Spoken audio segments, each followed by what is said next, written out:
하나님 말씀 보십니다.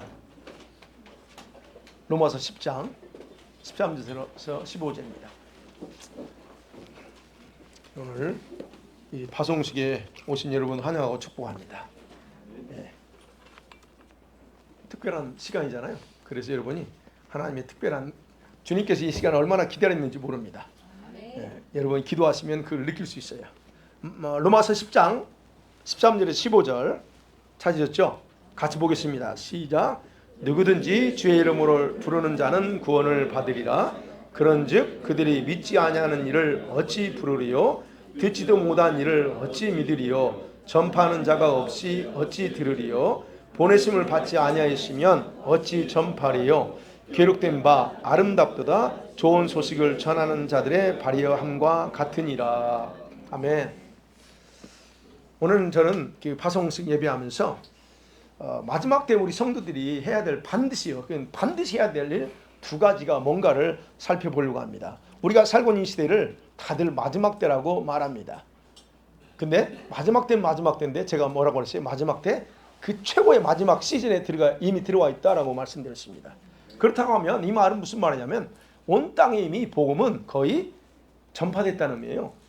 예수님 그랬잖아요. 마태복음 24장 14절에서 복음이 다 온 땅에 전파되면 내가 올 거야 그랬잖아요. 그러면 거의 전파됐다면 주님이 날이 가까웠다는 것이고 그런 의미라는 겁니다. 그러나 여러분 우리가 복음을 전함을 통해서 주님의 재림의 때를 앞당길 수는 없는 겁니다. 여러분 분명한 걸 아셔야 돼요. 우리가 예수님의 재림을 앞당기기 위해서 복음을 전하는 거 아닙니다. 복음이 다 전파되었다 할지라도 요한계시록의 예언의 성취가 있어야 되고 그리고 하나님의 정하신 때가 있어요. 주님의 재림의 때는 그분이 정한 때가 되어야만이 이루어진다는 사실입니다. 자, 이렇게 가까워진 재림의 시대에 우리 교회와 우리 성도들은 시대적인 거부할 수 없는 사명이 있어요. 시대적인 사명입니다. 이거는 그 사명을 다양한 표현으로 이렇게 용어로 표현할 수 있어요.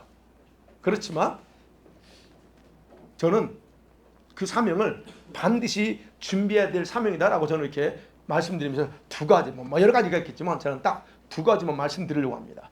첫 번째, 저와 여러분이 반드시 준비해야 될 건 여러분이 신부로 자신을 준비하는 겁니다. 아멘. 여러분이 정말로 예수님을 자신의 신부라고 믿는다면 그리고 예수님께서 신랑이고 그분이 다시 오실 거라는 걸 여러분이 믿고 있다면 신부는 반드시 자신을 준비하면서 기다려야 됩니다. 성경 말씀이요. 마태복음 25장 열천이 비유죠. 이것을 신부 단장이라 말합니다. 드레스업 하는 거에 신부가 결혼하기 위해서 단장하는 거 말합니다. 그런데 이 신부 단장이라는 단어가 좀 생소하죠. 그래서 이 단어를 교회에서 사용하면 이상한 교회처럼 생각하고 거부하는 경향이 있어요. 근데 단장은 한자죠. 드레스업입니다. 영어로. 그러면 신랑이신 그분이 다시 오실 것을 기다린다면 여러분 신부가 자기를 단장하는 건 당연한 거 아니에요? 그런데 우리 현대 성도 신앙인들은 아주 심각한 어리석음에 잡혀 있어요. 그러면서 자기는 어리석음에 잡혀 있는 줄 모릅니다. 예수님 오시면 당연히 내가 신부되지. 준비 안 했는데 신부가 될 거라는 착각 속에 삽니다. 결혼식에 여러분 신부가 결혼식에 주인공이 되려고 하면 반드시 뭘 입어야 돼요? 웨딩 드레스를 입어야 됩니다. 어제 결혼식 갔다 왔어요? 가니까고요? 뭘 입었을까요? 웨딩 드레스를 입었더라고. 그냥 하지 캐주얼하게 왜 웨딩 드레스를 입어요? 결혼식이죠. 그렇습니다.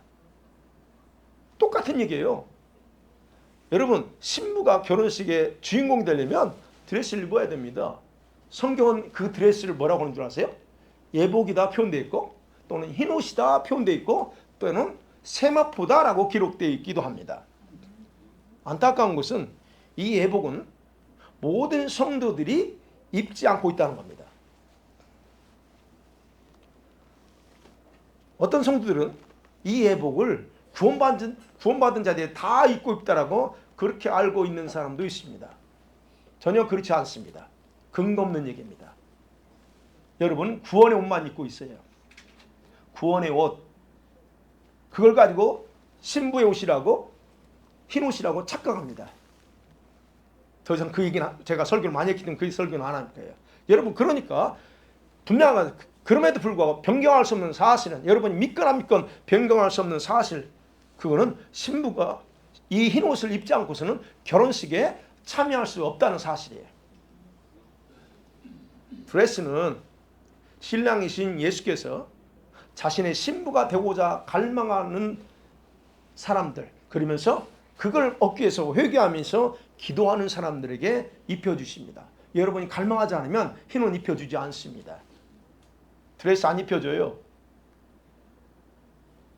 그래서 제가 우리 교회에서 계속 강조하는 겁니다. 흰 옷은 결코 여러분의 자녀됨, 하나님의 자녀된 권세로 주지 않습니다. 여러분의 직분, 목사고 선교사고 장로고 그것 때문에 주지 않습니다. 선교사는 뭐고 장로는 뭡니까? 목사는 뭐요? 인격과 성품이 신부처럼 안 바뀌었는데 뭘 주겠어요? 그래서 늘 강조하죠. 여러분과 제가 라이프 스타일이 바뀌지 않으면 문제가 심각하다는 거예요. 그러니까 직분 가지고 주지 않습니다. 얼마나 헌신했느냐? 헌신에 따른 행위를 보고 이 드레스를 입혀주지 않습니다. 정확하게 아셔야 돼요.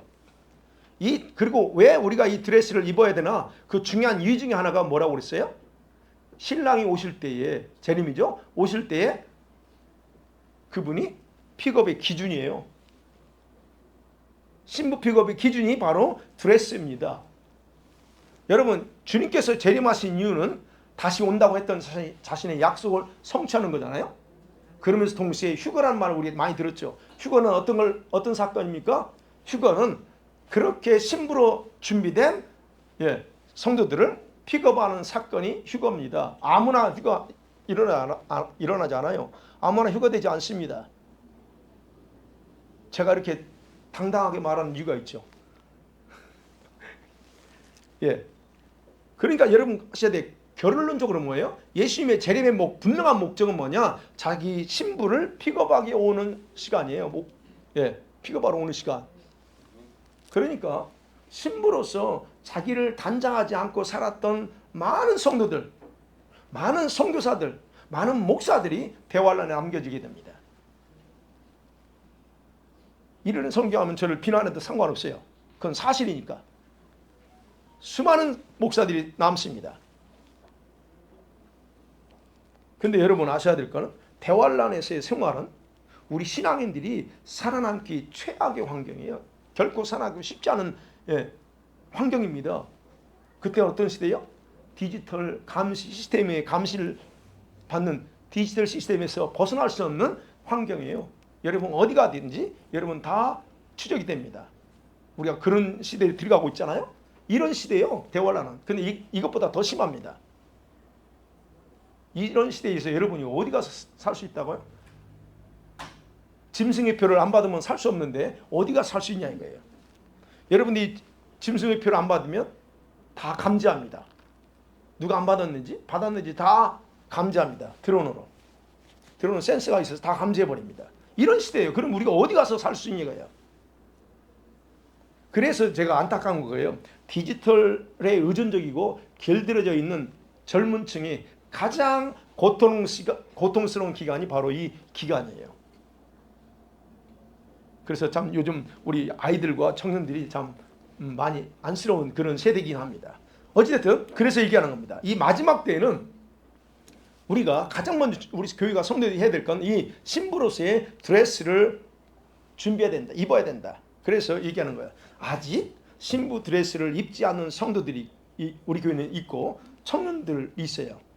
이런 분들은 빨리 예복을 입혀주시는 그 시즌이 끝나기 전에 신랑이신 예수님께 흰옷을 입혀달라고 진실한 회개의 시간을 가지기를 원합니다. 네. 그래서 아직도 신부단장을 위한 흰옷에 대해서 이해가 안 된다면 여러분 직접 주님께 물어보세요. 물어보고 한번 응답 받아보세요. 진짜 맞는지 아닌지. 이 길 외에는 없습니다. 여러분. 그래서 이것이 마지막 때에 교회가 반드시 해야 될 중요한 업무 중에 하나다 하는 겁니다. 임무 중에 하나야. 그 다음에 두 번째는 그죠. 전도와 선교 또는 영혼 구원에 힘쓰는 것 해야 됩니다. 지극히 당연한 거죠. 여러분 히브리서 12장 26절 27절에 보면 머지않아서 이 세상은 땅과 하늘을 뒤흔드는 대격변과 같은 엄청난 진동이 일어날 것이다 라고 분명하게 기록되어 있습니다. 지난주 수요일을 제가 보여드렸죠. 자, 이 진동은 전 지구적입니다. 전 지구적으로 놀라움과 두려움에 사로잡아 버릴 엄청난 사건이에요. 근데 이건 필연적으로 일어나요. 그게 계시록에 기록되어 있거든요. 필연적으로 이거는 일어납니다. 그러면 이 전 지구적인 어떤 진동의 사건은 다음 세 가지의 중요한 목적을 가지고 있어요. 그 중에 하나가 뭐냐면 첫째는 불행하게도 수백만의 영혼들이 죽게 됩니다. 수백만의 영혼들. 그게 계시록 6장에서 인장이라고 그렇게 기록되어 있어요. 전염병? 그래서 얘기하는 전염병 곧 온다. 전염병 옵니다. 팬데믹이 이거요. 기근, 전쟁, 경제적 이런 여러 가지. 이건 뭐냐면 하나님 재앙의 결과로 이런 것이 오게 되는 그런 것이다라고 하는. 그래서 큰 진동에서 엄청난 많은 사람들이 죽어요. 두 번째는 하나님께서 교회 안에서 양과 염소, 알곡과 가라지를 분리하는 시간입니다. 이 진동하는 시간이. 이것은 하나님께서 자기 성전을 먼저 청결하게 하는 것과 같다. 베드로전서 4장 17절에 주님 그랬죠. 하나님의 성전에서부터 먼저 청소한다 그래요. 그게 교회 안에 이 진동을 통해서 교회 안에서 다 흔들어 버릴 겁니다. 그래서 교회 안에는 수많은 사람들이 모여 있지만 여러분 거기에는 양과 염소, 가라지와 알곡이 많이 섞여 있어요. 그러면 그들은 여러분 종교인의 상태로 신앙인처럼 흉내를 내고 있어요. 그렇지만 이들은 미지근한 자들로 만들어져요. 그렇게 이제 됩니다. 그리고 미지근하게 생활했던 성도들은 어떻게 해요? 목자 없는 양처럼 그냥 이제 떠돌아가게 될 겁니다. 다 떨어져 나갈 거예요. 우리가 이미 한번 경험했습니다. 코로나 때. 다 떨어져 나가요. 자칭 자기들은 신앙이라고 그러죠. 여전히 집에서 예배 드리면 되고 혼자 예배 드리면 되고 그렇게 방황하게 돼요. 이렇게 해서 여러분 교회들은 그래서 이런 진동을 통해서 교회들은 그래도 어떤 교회는 각성하고 회개의 물결이 잠시나마 일어날 거예요. 이 진동이 있어야 됩니다. 그래서 교회도 정신 차려요. 그 다음에 세 번째는 뭐냐면 왜 이런 진동이 일어나냐면 무덤 속에 죽어있던 영혼들이에요. 또는 원수의 묶임에 따라 깊은 잠에 빠져있는 자들을 깨어나는 거예요. 이게 무덤 속에 있다는 건 다른 게 아니고요. 불신자들 가운데 이때 주님 앞에 돌아온 자들이 많이 있을 거라는 거예요. 이걸 대부흥이라 말하고 대추사라고 말합니다. 여러분 그래서 긍정적인 있고 부정적인 거 있어요. 이런 큰 진동 속에서. 그럼을 통해서 이제 이방인의 충만한 수가 채워지고 그리고 이스라엘이 깨어나게 됩니다. 자, 그럼 우리 교회는 어때요? 우리 교회들은 이 세 가지를 위해서 기도하며 준비해야 됩니다. 제가 늘 강조하죠. 우리가 기도해서 미리 기도해야 된다. 첫 번째 뭘 위해서요? 첫 번째 불행을 당하지 않도록 하나님의 특별한 보호를 위해서 기도하라. 우리 아이들뿐만 아니라 여러분의 한국에 있는 가족들 위해서 하나님 내 형제 자매 모친 부모님 안전하게 그런 상황에서 생명을 보호해달라고 미리 기도해야 된다. 내가 누누이 강조하는 그거 있어요. 그래서 기도해야 됩니다. 두 번째죠. 두 번째 교회 안에서 떨어져 나간다고 했어요. 교회 안에서 여러분 떨어져 나가면서 내가 혹시 그런 떨어져 나가는 자가 되지 않도록 하기 위해서 여러분이 스스로 기도하면서 준비해야 된다. 그래서 자기 신앙을 늘 점검하라 그랬습니다. 세 번째, 이 강력한 진동 소리에도 여러분 깨어날 영혼들이 있다고 했잖아요. 깨어날 영혼들, 그들에게 바로 복음을 전해야 된다는 거예요. 근데 가만히 깨어나지 않습니다. 복음을 들었던 자들이 깨어나요. 복음을 들었던 자들. 그래서 이 전 지구적인 이 진동 속에서도 깨어있는 교회와 성도들의 시대적인 사명이 바로 어쨌든 누군지 모르지만 그들에게 복음을 전해야 된다는 거예요. 그래서 선교와 전도는 바로 이런 강력한 진동 소리를 듣고 깨어날 영혼들에게 씨앗을 뿌리는 거예요. 우리가 지금 우리도 매주 두 번씩 전도하잖아요. 그들이 듣든 아니 듣든 받아들이든 안 받든 상관없어요. 언젠가 깨어나. 그들 중에서. 언제요? 진동 때 깨어날 거라는 거예요. 바로 그걸 바라보고 우리 복음 뿌리는 거예요. 저 복음의 불모지 중국이나 어디 저쪽 중동 지역에 사람들이 복음 안 받아들여요. 근데 그럼에도 불구하고 왜 가서 뿌립니까? 이런 진동 때 주님께서 특별히 깰 자들이 있다는 얘기예요. 그러니까 복음을 전하는 겁니다. 그래서 지금 복음의 씨앗을 뿌리면 몇 년 후에 얼마 안 남았어요. 몇 년 후에 일어날 대붕해 때에 열매를 거두게 될 것이기 때문에 지금 계속적으로 우리는 쉬지 않고 복음의 씨앗을 뿌려야 된다는 얘기예요. 그래서 성경은 우리가 아는 것처럼 지상 대명령이잖아요. 그리고 12제자들과 초대교회 성도들은 자기의 생명을 바쳐서 어땠습니까? 그렇게 행동했죠. 그리고 주님께서 천국 복음이 온 열방에까지 다 전해지면 자신이 올 거라고 그렇게 약속했습니다. 서두에서 말씀드렸처럼 거의 다 전파됐어요. 그럼 감사하게도 21세기가 들었으면서 선교 열풍이 대학가를 중심으로 해서 일어났어요.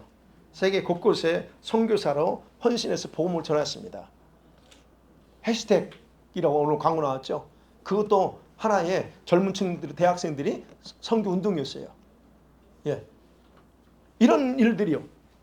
대학생들이요. 젊은 층들. 한국에도 토마스 선교사 같은 순교한 사람이 뭐 나이 많은 사람이 아니에요. 24, 20대 초중반이었어요. 그들이 와서 다 순교했습니다. 그 결과 우리가 누린 거잖아요. 그러니까 그런 어떤 젊은 층들이 이렇게 나가서 했죠. 그 결과 현재는 국가적으로는 보험이 전파되지 않은 나라 없습니다. 사실. 국가적으로. 다만 종족이나 민족을 구분할 때에 아직 복음을 전해듣지 못한 지역이 남아있을 뿐이에요. 사실은. 선교학자들은 그들을 미전도 종족이라고 그렇게 말합니다. 그러나 사실은 성경적인 표현은 아니지만 선교학자들의 선교적인 표현이 맞아요. 근데 예수께서 그들에 대해서 우리 다음과 같이 호칭했어요. 요한복음 10장 16절에 시작.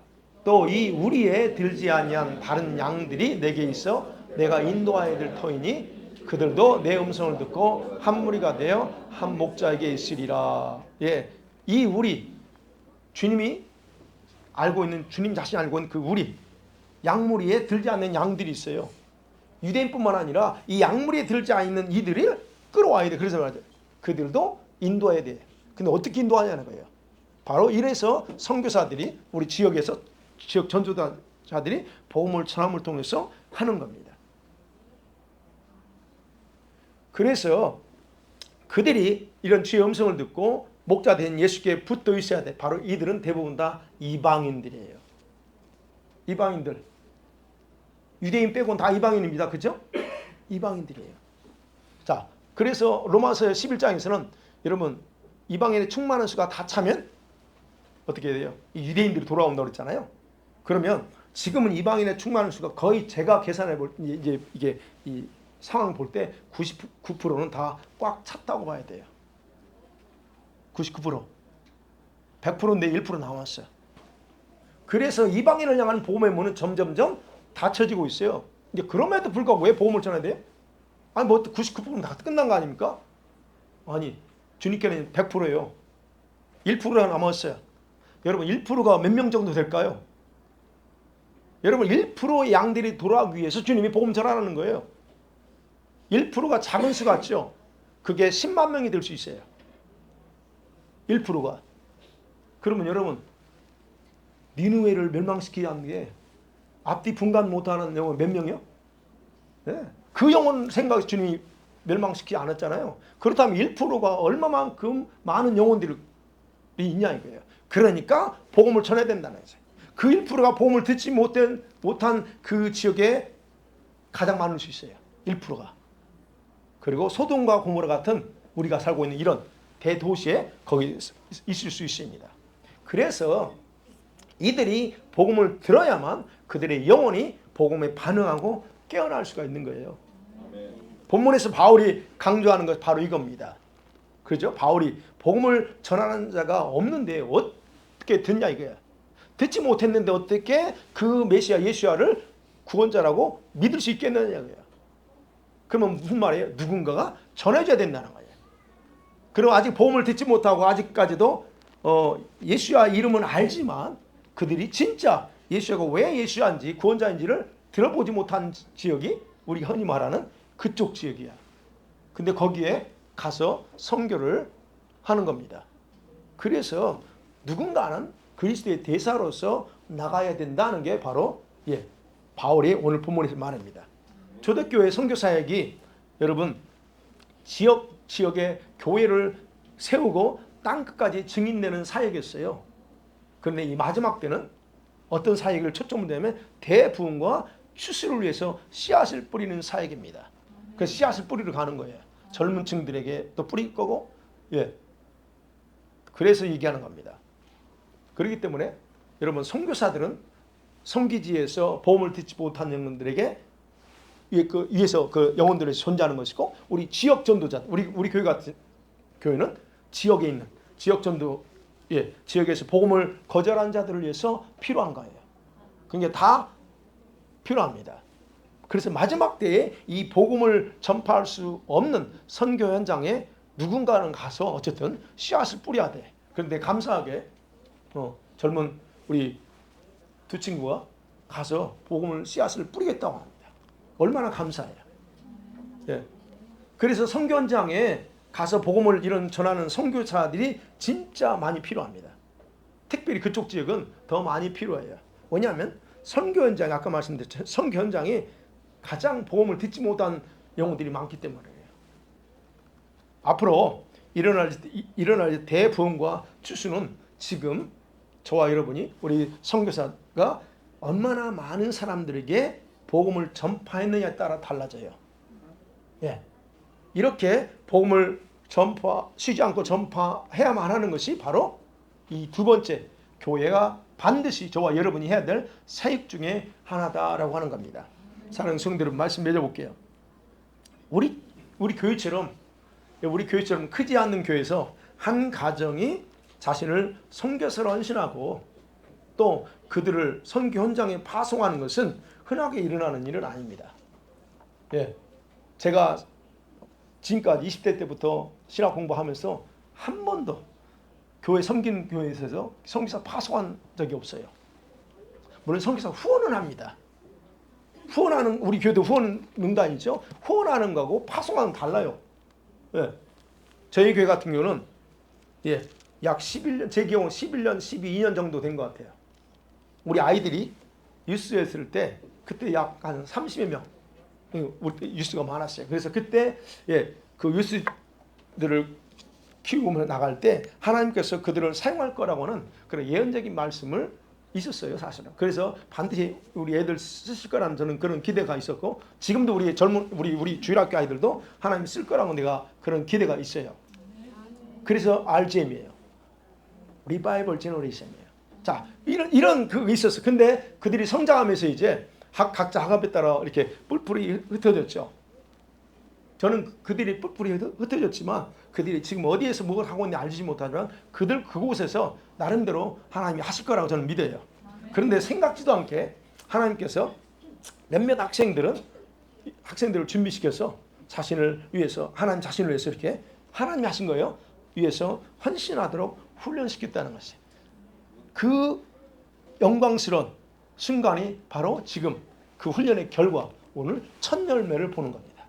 오늘 우리 내년 1월이나 2월에 또 해야 되는데 로다하고 조셉 우리 출신이요. 원래는 같이 했으면 했는데 못 했어요. 그래서 일단 뭐 방법이 없죠. 1호, 로다는 2호. 그러니까 여러분 이런 그 하나님께서 제가 생각했겠어요? 이 친구가 그거 할 거라고 생각했겠어요? 저는 생각 안 했어요. 근데 주님 자신을 이렇게 자신을 이렇게 헌신하는 거 못 말렸어요. 저도 못 말려. 여러분 보세요. 오늘날은 여러분 선교사가 되기로 헌신하는 사람들이 많지 않은 때예요. 그렇기 때문에 자신의 젊음을 선교사로 드리는 사람들이 나온다고 하는 것은 제가 볼 때는 그래요. 주님께도 큰 기쁨이 아닐 수 없다. 예. 제 딸이지만 왜 내 딸이 돼가지고 이렇게 또 영광스러운 일을 누리게 하는지 저도 감사하죠. 어찌됐든 여러분 그래서요. 하나님께서는 어찌됐든 자신이 원하는 자들을 준비시켜서 사용하십니다. 예. 지금 일어나는 선교사는 세상에 감당할 수 없는 세대예요. 그래서 우리 젊은 우리 주일학교 아이들 올라오는 얘네들을 세상에 감당할 수 없는 세대로 기도하고 있는 거예요. 쟤들 감당 못하는 세대. 지난주에 3일간 전도했죠. 주일학교 성경학교가 전도하는 성경학교 어디 있어요? 아, 성경이나 배우지 뭐로 나가서 길거리 가서 버스킹하고 전도하고 하요? 그런 성경학교 없어요. 근데 우리 교회에서 지난주에 했어요. 얘들이 보통 애들 아니야. 자, 여러분 이런 세대 그들의 인생이 하나님의 손에서 어떻게 진행될지는 아무나 알 수 없지만 선교사로 나가는 것은 그래서 이제 하나님의 역사의 첫 페이지로 시작하는 거예요. 여러분 기억하세요? 지금 주님이 이 순간을 다 촬영하고 계십니다. 네, 우리를 촬영하시고 우리 귀한 선교사에 대한 부분을 그래요. 자, 이것이 바로 이들을 이 땅에 보내신 후에 천국에서 결정된 것의 결과예요. 여러분과 제가 천국에서 이 땅에 보내심 받아서 어떻게 될 건가에 대한 이미 결정됐다고 했잖아요. 그 결정된 것.